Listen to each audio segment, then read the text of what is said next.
aritmatika sosial. Jadi di aritmatika sosial ini membahas tentang muamalah berkaitan dengan duit atau uang dalam kehidupan sehari-hari. Muamalah itu artinya hubungan antar sesama manusia.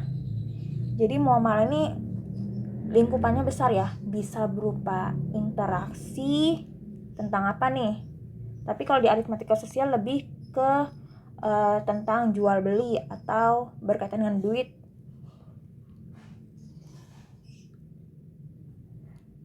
Nah, unsur-unsur dalam aritmatika sosial itu ada beberapa macam, yaitu diantaranya ada harga beli, harga jual, profit laba. Profit laba ini nama lainnya adalah keuntungan. Dan yang terakhir adalah kerugian. Harga beli, harga jual. Ini sering banget udah kita dengar ya. Bahkan sudah pernah kita terapkan dalam kehidupan sehari-hari. Contohnya ketika misalkan saya ingin menjual suatu produk berupa handphone tipe J5 Prime kepada kalian. Saya menawarkan bahwa harga HP ini adalah 3 juta. Dan saya mendapatkan HP ini, produk ini dari gerainya langsung, dari Samsungnya langsung. Dengan mengeluarkan modal sebesar 2 juta sayanya. Nah, berarti 3 juta di sini termasuk harga jual karena saya ingin menjualnya kepada kalian. Dan saya bisa mendapatkan HP tersebut dengan cara membelinya di gerai Samsungnya resmi sebesar 2 juta. Nah, 2 juta di sini adalah harga belinya. Nah, ketika misalkan harga belinya lebih kecil dari harga jual, maka kira-kira saya akan mendapatkan keuntungan atau kerugian? Tadi saya modalnya 2 juta nih, terus saya jual ke kalian 3 juta. Berarti mendapatkan untung. Seperti itu. Begitu pula sebaliknya.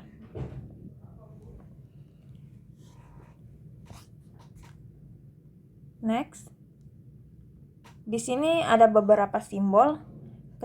Yang poin pertama ya. Poin pertama harga jual, HJ itu adalah harga jual dan HB itu adalah harga beli.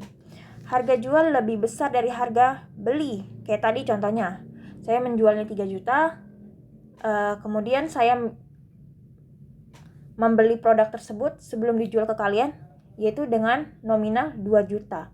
Kira-kira terjadi untung. Jadi ini akan terjadi untung. Ketika harga jualnya lebih kecil dari harga beli, contoh, saya ingin menjual produk tadi ke kalian sebesar 2 juta. Tapi saya membeli produk tadi itu sebesar 3 juta. Kira-kira terjadi untung, rugi, atau impas? Rugi. Dan yang terakhir, ketika harga jualnya sama besar dengan harga beli, contoh, saya ingin menjual barang tadi sebesar senilai 3 juta. Tapi saya mendapatkan barang tersebut dengan cara membelinya ke toko resminya sebesar 3 juta juga. Kira-kira ada untung nggak? Tidak ada. Rugi? Tidak ada juga. Jadinya impas. Nah, kurang lebih seperti itu.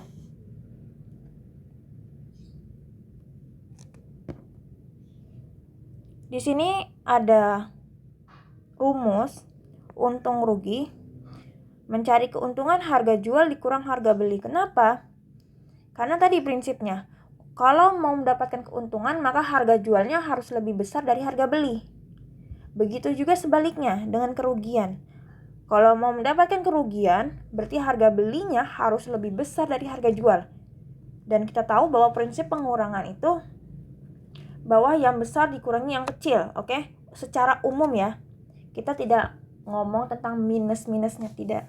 Ini secara umum saja, secara global. Nah, untung dan persentase untung ini saya tulis pakai simbol karena untuk menghemat saja, menghemat tulisan supaya muat. Jadi ini namakan persentase untung. Jadi, kalau misalkan saya tulis di sini keterangan bahwa simbol seperti ini adalah maksudnya persentase untung. Dan ini bukan simbol mutlak ya. Ini saya hanya membuatnya saja. Boleh kalian tulis dengan PU. persentase untung boleh. Atau tidak disingkat pun, jadi ditulisnya dengan kata-kata juga boleh, nggak masalah. Kemudian kalau HJ maksudnya di sini adalah harga jual. Dan HB adalah harga beli. Begitu juga dengan persentase rugi. Nah, untuk di sini kan ada rugi, ada persentase rugi. Ini beda ya. Bedanya di mana? Kalau rugi itu ini maksudnya nominalnya, nominal kerugiannya. Jadi nanti hasil akhirnya berupa ya duitnya tadi berapa dalam bentuk rupiah. Tapi kalau persentase rugi berarti nanti satuannya atau hasil akhirnya berupa persentase. Begitu juga dengan yang keuntungan. Terus di sini kan ada harga beli nih dalam persentase untung maupun rugi ya. Di bagian penyebutnya ada harga beli. Harga beli di sini bisa diartikan dengan modal. Pokoknya saya kalau ketemu dengan harga beli itu sama saja kayak modal. Di sini juga boleh diartikan sebagai modal. Tapi saya lebih sereknya kalau modal itu di bagian yang mencari persentase untung.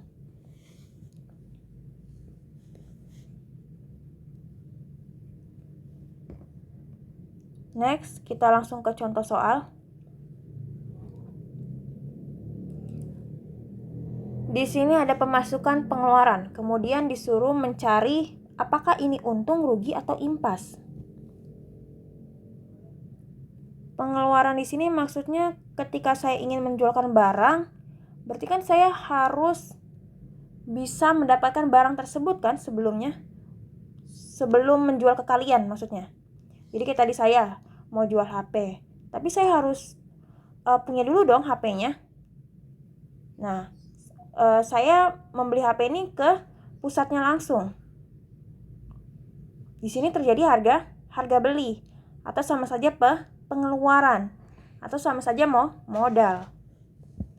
Jadi ketika misalkan modalnya 900.000, kemudian saya jual ke kalian, kemudian saya mendapatkan pendapatan sebesar 1 juta, maka di sini terjadinya apa? Untung, rugi, impas. Modalnya 900, dapatnya 1 juta. Untung berapa? Untung 100.000. 100.000 didapat dari 1 juta dikurang 900.000.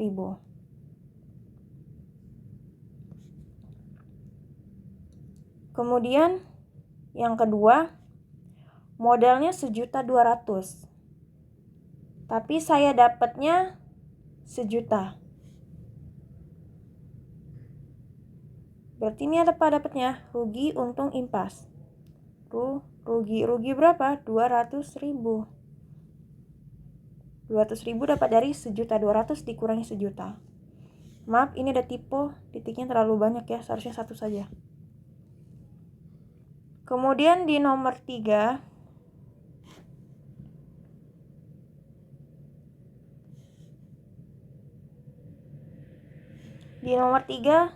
modal saya 2 juta. Dan saya mendapatkan pendapatan sebesar 2 juta juga. Berarti impas.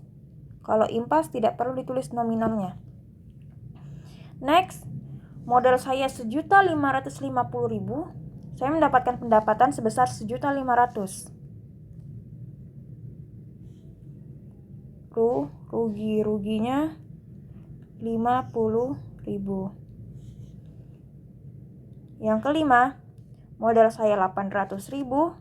Saya mendapatkan pendapatan sebesar 1 juta.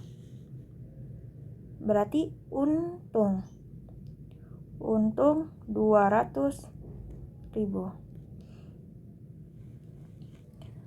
Kemudian saya ingin menjelaskan sedikit saja tentang penulisan rupiah. Ini masuknya lebih ke bahasa Indonesia ya. Kalau misalkan nulis 1 juta rupiah atau 900.000 rupiah, berarti nulisnya R besar, P kecil, kemudian langsung ditulis angkanya.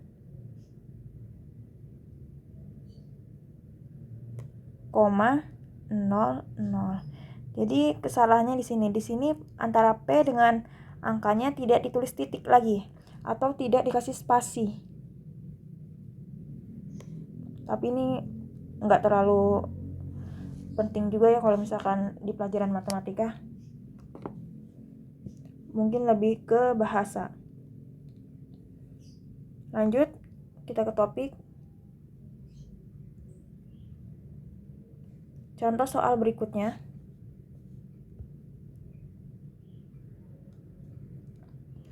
Seorang pengusaha mengeluarkan 1 juta. Mengeluarkan duit 1 juta untuk menjalankan usahanya. Jika pada hari itu dia menanggung kerugian sebesar 250.000,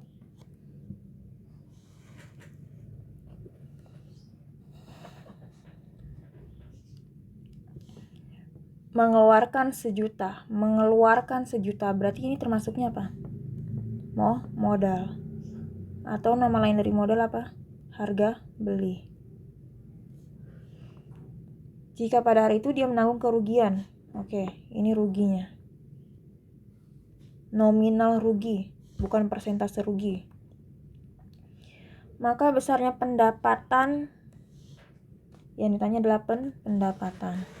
Kalau dalam aritmatika, apapun itu tidak ada simbol khusus. Jadi kalian lebih bagusnya sih ditulis langsung. Misalkan kayak pendapatan, ya tulis pendapatan. Atau kalau males nulis banyak-banyak itu boleh ditulis P, simbolnya aja. Tapi ditulis keterangannya itu apa, P itu apa. Pas lagi di bawahnya ya, nulis keterangan tuh. Nah, untuk nomor 6,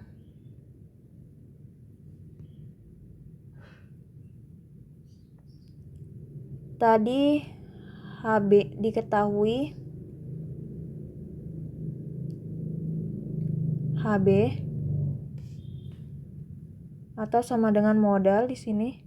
Modalnya adalah 1 juta. Kemudian ruginya, nominal rugi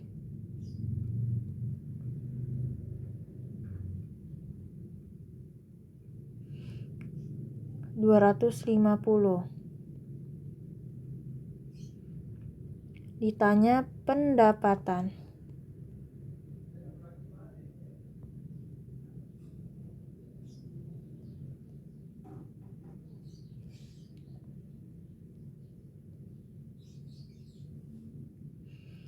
Untuk mencari pendapatan, kalau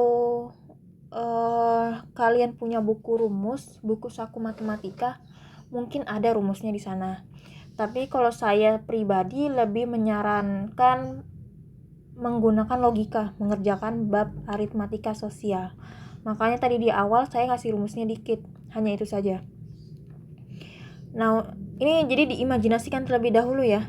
Karena ini kan dalam kehidupan sehari-hari soal ceritanya. Modalnya 1 juta, dapat rugi 250.000. Kira-kira untuk mencari pendapatan bagaimana?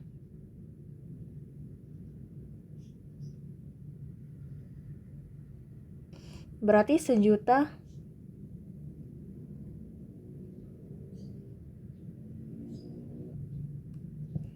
dikurang 250.000 sama dengan 750.000. Ini dia jawabannya. Atau kalau kalian bingung untuk menggunakan logika, imajinasi, boleh cari di buku-buku lain, buku saku matematika lain. Kalau memang di sana ada rumus-rumusnya ya.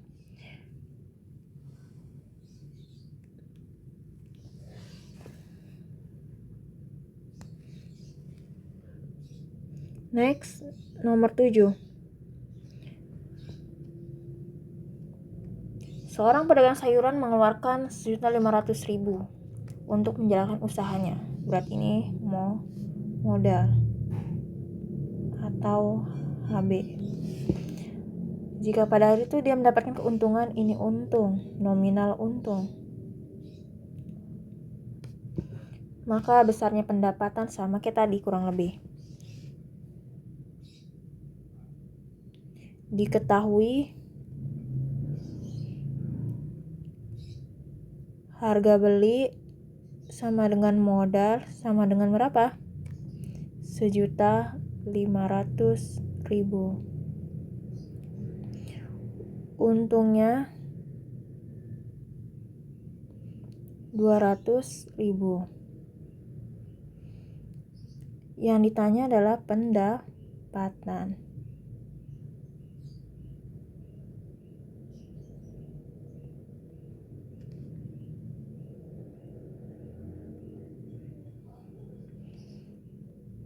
Nah, mencari pendapatan berarti gimana nih? Kalau tadi kan dikurang ya, berarti ini ditambah. Kalau tadi rugi, kalau rugi dikurang berarti untung ditambah. 1.500.000 ditambah 200.000 sama dengan 1.700.000.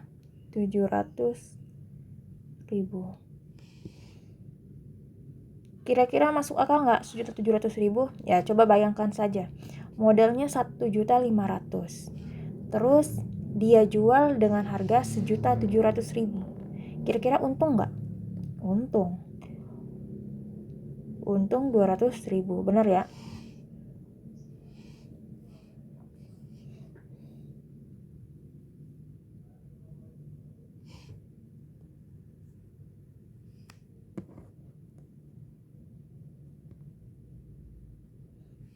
Nomor yang terakhir, nomor 8.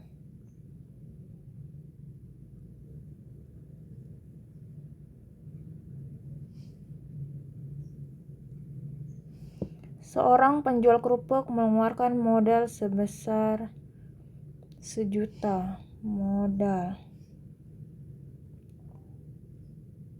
atau harga beli. Untuk menjalankan usahanya, dia mematok harga kerupuknya. Harga kerupuk berarti di sini apa? Harga apa? Harga jual apa harga beli? Harga jual. Per bungkus. Nah, kata per di sini menyatakan berapa? 1 bungkus. Per ini 1 maksudnya. Jika ia merencanakan ingin mendapatkan keuntungan 200.000,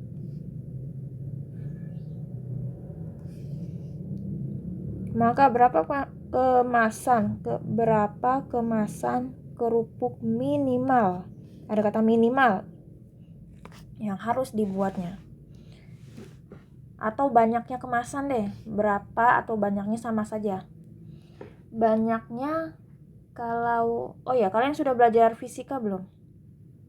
Saya kurang tahu ya, di sini mainannya fisika apa IPA nyebutnya. Jadi kalau misalkan di sains, pokoknya sains, di fisika itu kalau simbol banyaknya adalah N kecil, pakai N kecil. Tapi karena ini tadi kata saya aritmatika sosial, boleh juga kalian menggunakan tulisan saja seperti biasa. Banyaknya kemasan kerupuk minimal sama dengan titik-titik-titik, kayak gitu, nggak masalah.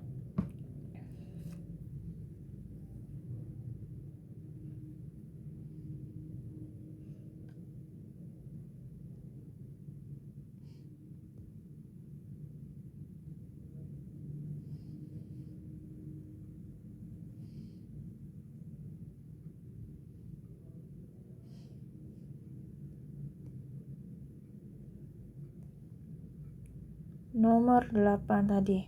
Kita tulis lagi, diketahui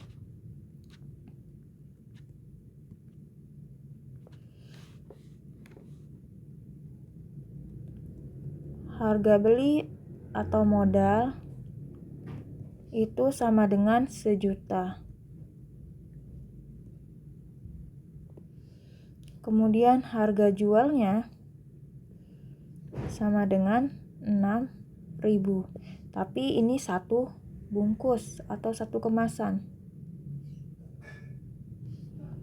Kemudian dia memiliki target keuntungan. target keuntungan yaitu 200.000. Yang ditanya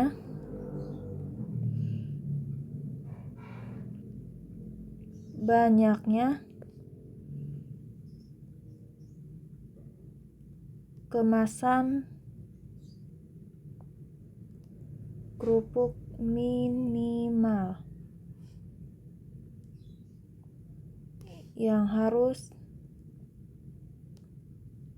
dibuat. Ini berapa? Atau boleh juga kalian nulisnya seperti ini, N minimal. Jadi minimalnya ditulis dengan huruf kecil di bawah N. Nggak masalah ya, ini sama saja.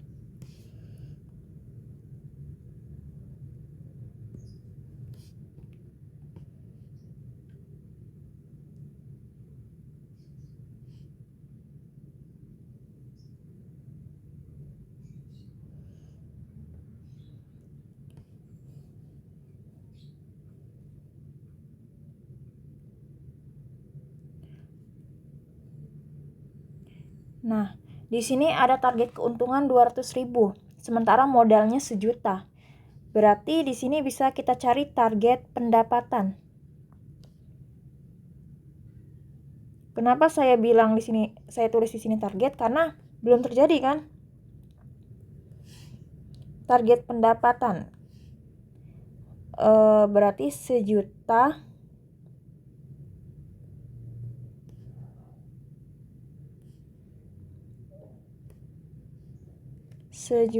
ditambah 200.000. Masuk nggak logika? Jadi dia pengen dapatkan target, kan tadi target keuntungannya 200.000. Modal dia 1 juta. Berarti untuk mendapatkan nanti duitnya, hasil akhirnya, ya kira-kira targetnya adalah 1 juta ditambah 200.000. Jadinya 1.200.000. Supaya untung loh. Supaya untung 200. Makanya ditambah. Kemudian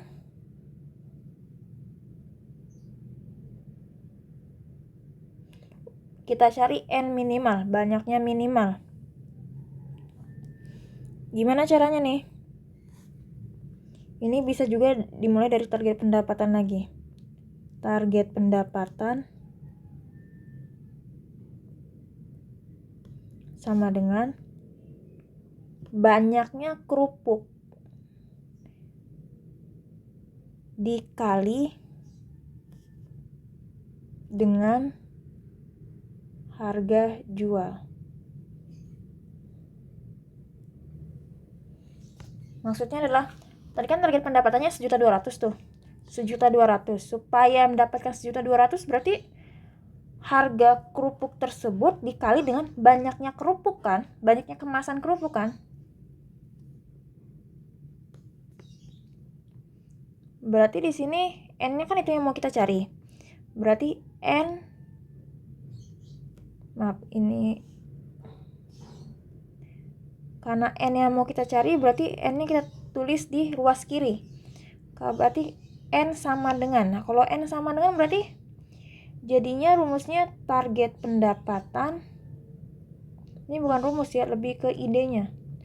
Target pendapatan dibagi harga jual.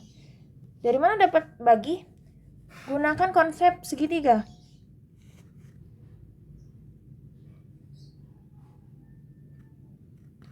Kan jadi ini ada simbol kali nih. Di sini kan emang kali ya. Tanda panah yang bawah ini adalah kali. Berarti ya udah, lihat di sebelah kiri kali N ya kan, di sini N kan. Berarti di sini tulisnya N. Kemudian di sebelah kanan kali HJ kan. Berarti di sini ditulisnya HJ. Sisanya di atas target pendapatannya. Nah, mencari N, tutup yang N-nya. Kira-kira yang kelihatan yang mana? Yang atas sama HJ kan? Nah, antara atas sama HJ dipisahkan oleh panah yang mana? Panah bagi apa panah kali? Panah bagi. Makanya untuk mencari N sama dengan target pendapatan dibagi dengan harga jual.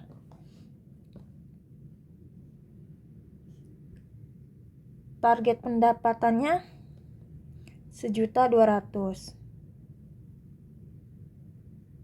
dibagi dengan harga jualnya yaitu 6.000. Dapatnya berapa nih? Ini coret bisa, nolnya ada 3. 12 bagi 6, 2. Sisa nolnya 2. 200.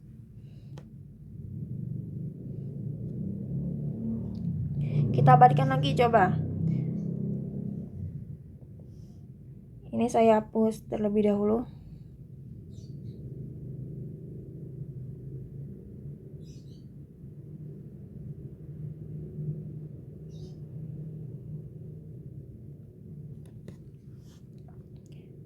N minimalnya 200 kemasan.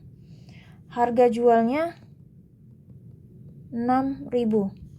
Nah, banyaknya kemasan kerupuk dikali dengan harga jualnya satunya adalah 6.000, maka mendapatkan berapa nih? 1.200.000. Terpenuhi ya. Kan kata dia minimal mau mendapatkan keuntungan 200.000.